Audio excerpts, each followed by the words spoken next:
Aloha! How's it? Today, we're talking all about how to create your LinkedIn social engagement strategy so that you can waste less time on LinkedIn but still increase your engagement. So, more on that in a minute. How was your weekend? I heard from many of you on the mainland in the United States, if you're there, that you were bracing for a snowstorm and blizzard. So, I hope all of you are safe. As you can see, we did not have any blizzards here. It's a little bit different. Blue skies, birds chirping, roosters crowing, plenty of winter waves to be had. But just so you know, I have not always lived on Oahu, and I actually grew up in the Chicagoland area.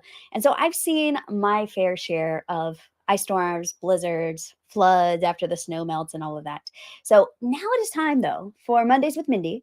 It's a weekly show at 3 p.m. Eastern, 12 p.m. Pacific, where I talk about all things LinkedIn pipeline, promo, and profiles, what I like to call the three P's of LinkedIn.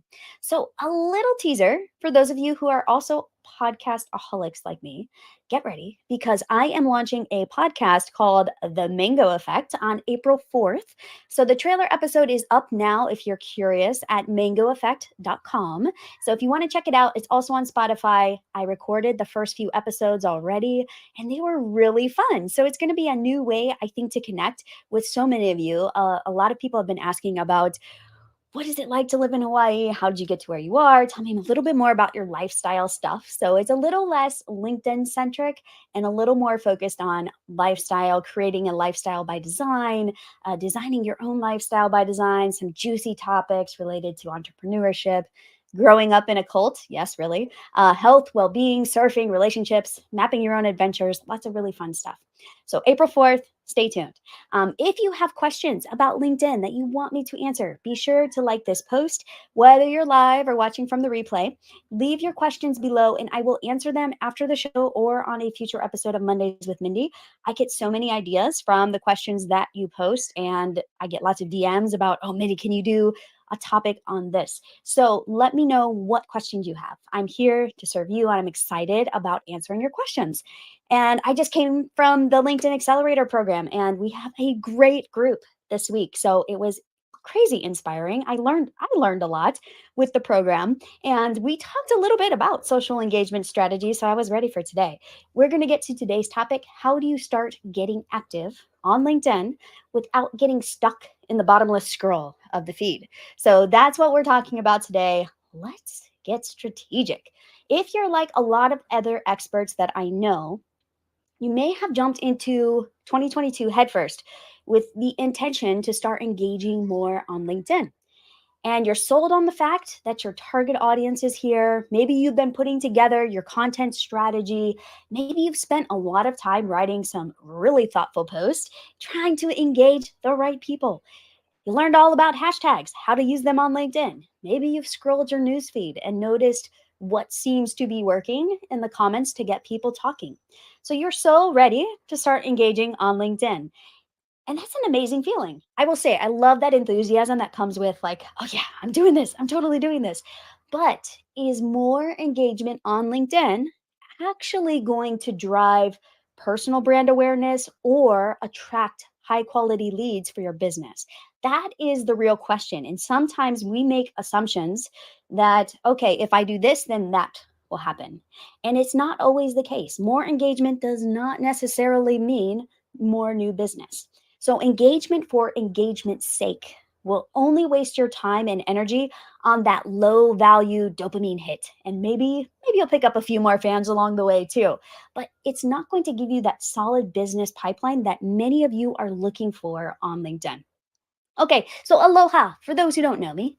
My name is Mindy Rosser. I'm the founder of Mindy Rosser Marketing, and I have a group program called the LinkedIn Accelerator for those who want to go from 0 to 60 on LinkedIn with their profile and their network.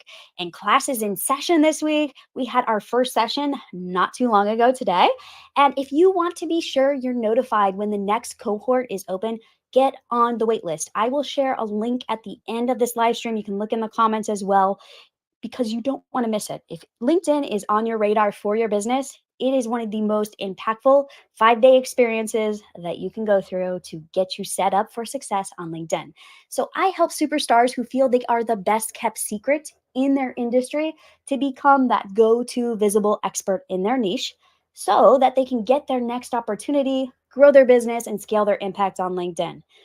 When it comes to LinkedIn, it's really about that impact. If you're not having that impact or you feel like it could be better, let's talk about that. So, in this live, we are going to talk about why engaging too much on LinkedIn may be preventing you from growing your business and networking with the right people.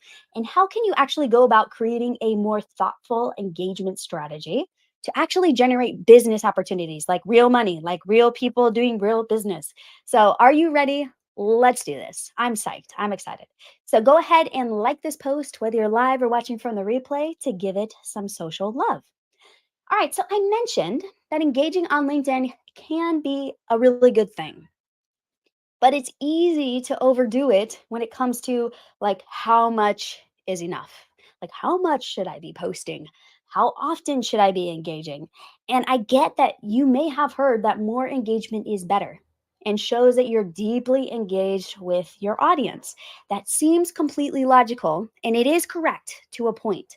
You don't want to post and ghost, as we call it in the social sphere, but you also don't want to look too engaged at all hours of the day on LinkedIn. And why is that? If you're too busy commenting on other people's posts on LinkedIn, you know what I'm talking about here. I probably don't have to spell it out for you. Then that could be signaling to your audience that you don't have much business right now, or you're desperate for new clients, and maybe you just have a bit too much time on your hands. So, in demand experts, those people that we look up to that are in demand, that we're like, oh, I just want to aspire to be like them, or maybe you're really busy and you are an in demand expert already. You don't spend an hour a day commenting on LinkedIn posts or replying to every comment in a back and forth diatribe. If you've got that much free time to peruse LinkedIn, you're not practicing your areas of expertise and you're not growing your business strategically. Your audience is going to pick up on this vibe when they see your activity on LinkedIn. Trust me. I've had people come to me saying, Mindy, I am so busy, but I have carved out an hour a day to work on my LinkedIn and I am commenting like crazy and nothing is happening. I'm like, you know, maybe you should dial that back a little bit. And that seems silly coming from somebody who's an advocate of LinkedIn, who believes LinkedIn is the most powerful way to engage with a professional audience. But you have to balance that. So what I like to call visible experts, like people that are in demand, that are seen, that are known for what they do, treat LinkedIn a lot differently than what the common advice out there tells us to do. So they treat their LinkedIn newsfeed with precision. Precision is the name of the game. Every comment is calculated. They only share where they can add value, so no like fluffy comments. They understand the repercussions and the ripple effects of each engagement. So you may think they are just like engaging naturally, but that's just how it appears to you because they've really got this down to both an art form and they have the data to back it up that it works. So think about some of the top experts that you know. How much time do you think they're spending on social media engaging with their comments? So if you're like drawing a blank right now, think about Brene Brown. Okay, a lot of us know her. She's done that really famous TED Talk. Do you think she's spending a lot of time sifting through those Instagram comments? Looking on LinkedIn for things to post on? I don't think so. I don't think so. What about Glennon Doyle? She's another pretty famous author in like the Christian sphere. She also is probably not spending a ton of time in the comments. She does post a lot on Instagram though, and I like her posts. But I don't think she's sitting there spending hours a day going back and forth in the comments. Probably has a VA or a social media manager helping her out. Then there's Simon Sinek, that helped us to think differently about doing business. Seth Godin, another one in the marketing sphere where I play. And I don't think they're sitting around twiddling their thumbs waiting for comments to come in so they can pop in and engage. These are just a few. Imagine now for a moment, like thinking of these, pick your favorite thought leader, whoever they are. Imagine if they had set aside their most important work to focus on answering and seeking out LinkedIn posts where they could insightfully comment. We probably never would have even known their names. So you see that it's like, okay, there's this conundrum. It feels like a catch 22. Like I'm supposed to engage on LinkedIn, but I'm also supposed to focus on what I'm really good at. So, how do we do this? How did they do this in the early days?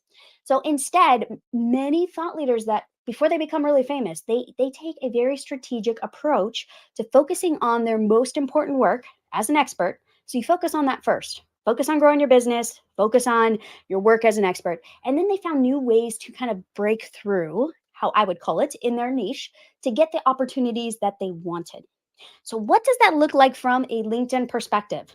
Those opportunities did not come just from commenting on social media. They were very, very strategic in how they engaged, with whom they engaged, and how they went about it. So, I think we can learn a lot from these other experts. Maybe we never want to be as famous or popular as they are, but there's a lot to be learned from how other experts in their niche go about engaging. So, am I telling you not to engage at all on LinkedIn? Definitely not. Like, don't be that person who just blasts their content, is always marketing, always selling, and it feels like, oh, you just want to kind of vomit when you come across their posts. That's not what I'm saying. You likely don't have the clout of a national or world renowned expert quite yet. So, where's the middle ground for those of us who are still like growing our personal brands? We're looking for new clients, we're trying to get new gigs because we haven't yet had our breakthrough opportunity. Instead of trying to engage a lot on LinkedIn, I want you to think about how precise you can be with your engagement. So, instead of more is better, like how precise, like how strategic can you be? You're not going to wait for the LinkedIn algorithm to deliver you content that it thinks you want to engage with. Instead, you're going to be proactive by seeking out the types of engagement that will serve your personal brand and your business. So I almost think of it like a salesperson. So we can learn a lot, I think, from sales teams and great sales people. They don't sit around waiting for marketing to feed them leads. That's just not, I mean, if marketing feeds them leads, they're excited, they're happy, especially if they pan out. What salespeople do, really great salespeople, are actually very strategic. They know exactly who their buyers are, they know where they hang out, they know how they talk, they know all of their problems, they know what the solutions are, they know all their competitors. So they know a lot of stuff. And what they do is they are very strategic in how they reach out and how they approach a potential customer. We can take that approach to how we engage on LinkedIn. When we apply that to LinkedIn, we're going to see a lot more results from our efforts instead of like randomly commenting and posting just because we have to, we have 5 or 10 minutes and we should just go comment on something. So we pick the first thing that pops up in our newsfeed and say, check, I did it for the day. I'm done. I'm done. I did my LinkedIn engagement. Instead, if you have that same 5 to 10 minutes per day to engage with your LinkedIn newsfeed, you're going to think differently. You're going to think about the people, about the leaders, about the organizations who post the most relevant content for your areas of expertise. You're going to have like a dozen or two of these that regularly share content. You're going to focus your efforts on engaging with their posts. So, not randomly, not waiting for LinkedIn to figure it out for you. You're going to choose whose content you are commenting on. So once you've engaged with them, the beautiful part is once you've kind of figured that out and you're like, okay, there's probably a dozen, maybe 2 dozen people, organizations, places that share content, and I want to comment on their stuff. Their stuff is really good. I believe in it. I can add value. Once you start commenting, excuse me, LinkedIn is going to actually pop it up into the top of your feed. You're going to train the LinkedIn algorithm to serve you up their content every single time they post. But it is going to take a little bit of training of the LinkedIn algorithm to do that for you. It's not that hard. Basically, you make a list of these top people that you want to connect with, you want to comment on their stuff, and then you're going to go look at their profiles and see what content they're posting and start engaging. That's going to signal to LinkedIn that, hey, I want to see more of their stuff. And then it will naturally start happening in your newsfeed. So this is really the approach that I would call like the smart visible experts. You think they're spending like an hour a day, like looking for content to post on LinkedIn, looking for ways to engage. They're really not. They're usually very strategic about how they post and who they engage with. So once you've engaged with these people multiple times on LinkedIn, you're going to start seeing it in your newsfeed, but you have to train the algorithm. So this type of precision is going to allow you to engage minimally on LinkedIn with maximum impact. So that's what we're going for here. We're not going for being the most engaged LinkedIn user. Please do not try to win that award. It is not an award worth winning. You want to be the strategic one. You want to be the one that's like spending 5, 10 minutes max a day engaging with content that is meaningful for to you, to your clients, to people that could become your prospects. So from time to time, you might want to switch up the types of accounts you're engaging with just to keep things fresh, attract new audiences. But when you go about precisely engaging on LinkedIn, you're going to notice something happening.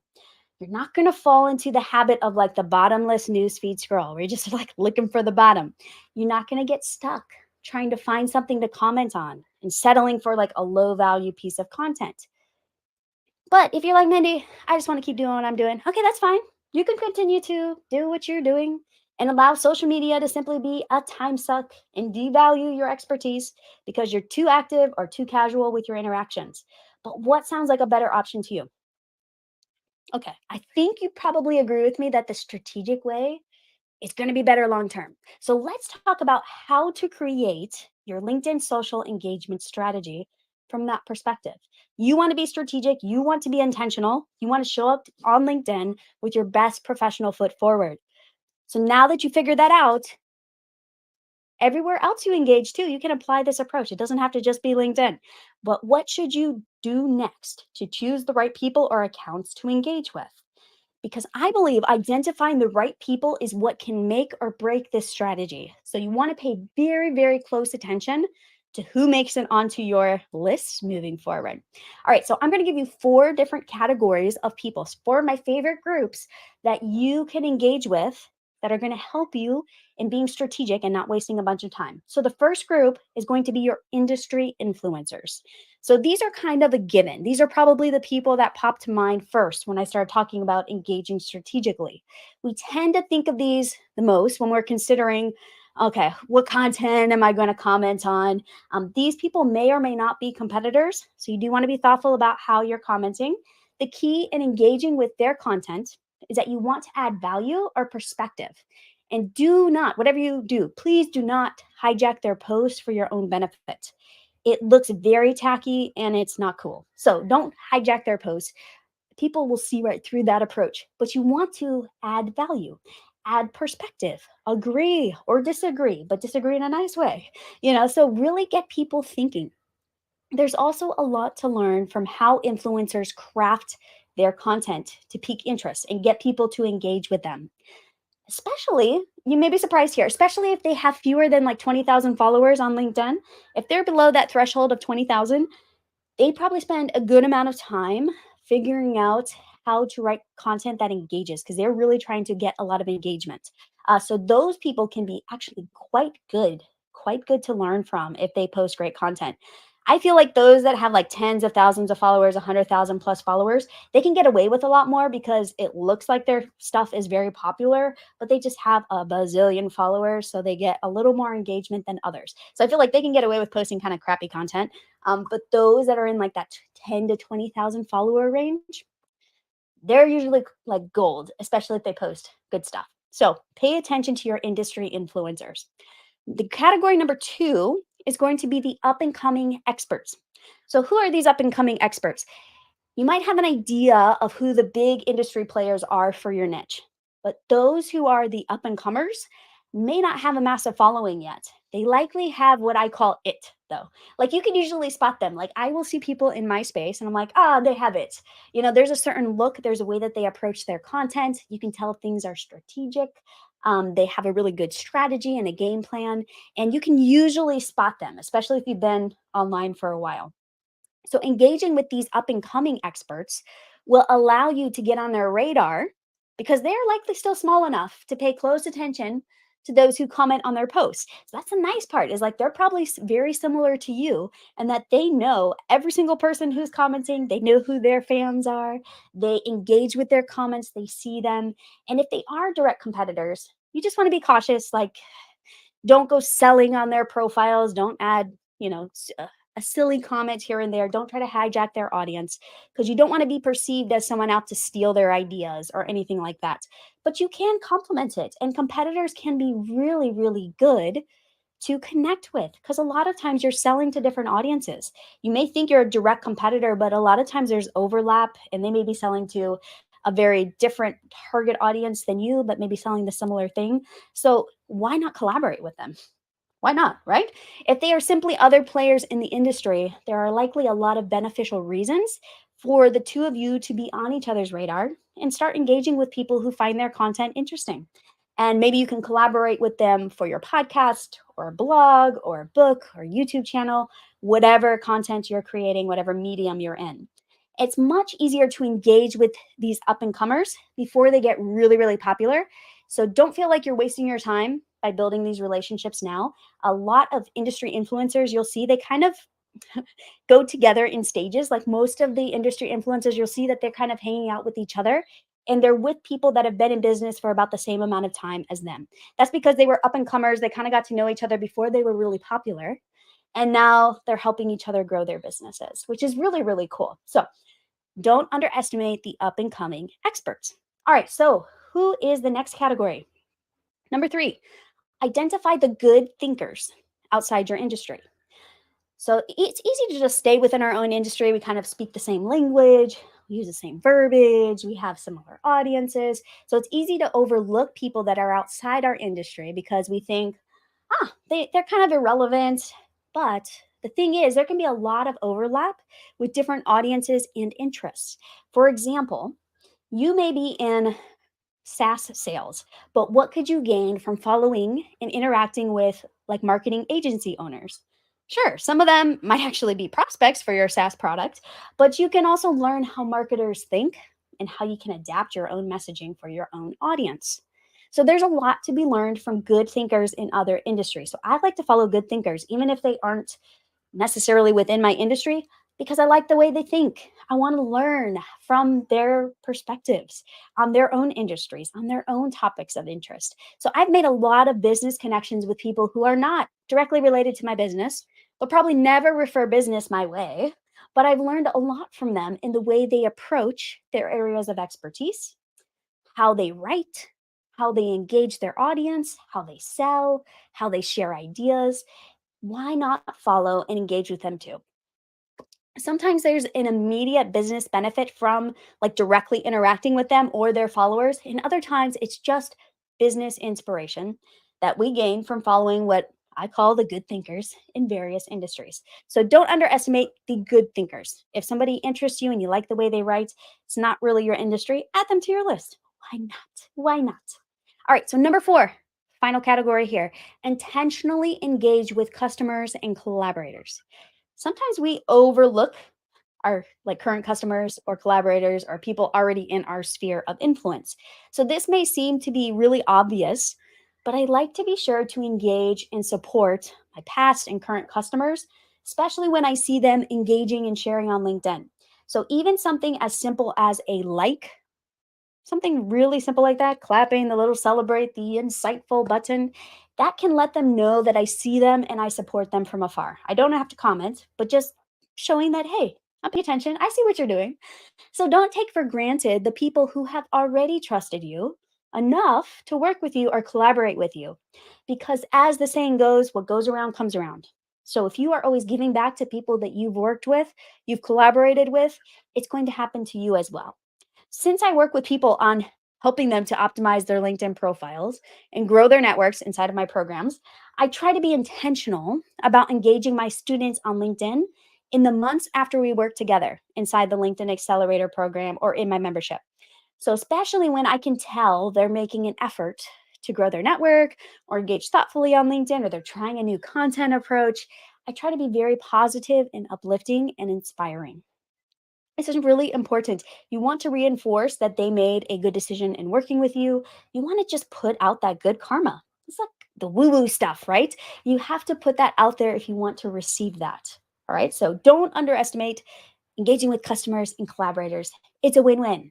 And I like to encourage people to keep going. I like to encourage people I've worked with in the past, even if I know they'll never work with me again.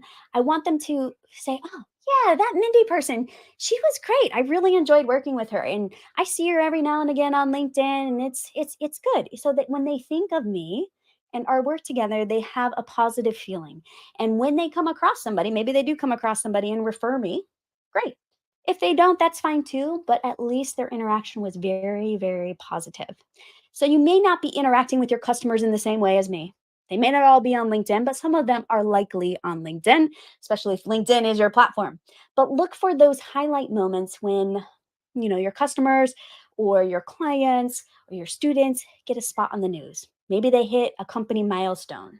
They receive a recognition or award. These are really good times to intentionally engage with them. And LinkedIn will usually serve them up to you in the algorithm too. So I would periodically kind of look at their profiles. Like I have a list of customers and I like to kind of check them out on LinkedIn just to see what they're up to periodically. That can be a way to go about it. Or if you engage with them already on LinkedIn, it will show up in your LinkedIn newsfeed. All right, so we talked about four categories of people to engage with that will empower you to start creating an engagement strategy that really feels intentional and aligned with your business goals rather than just engaging on LinkedIn because you're supposed to.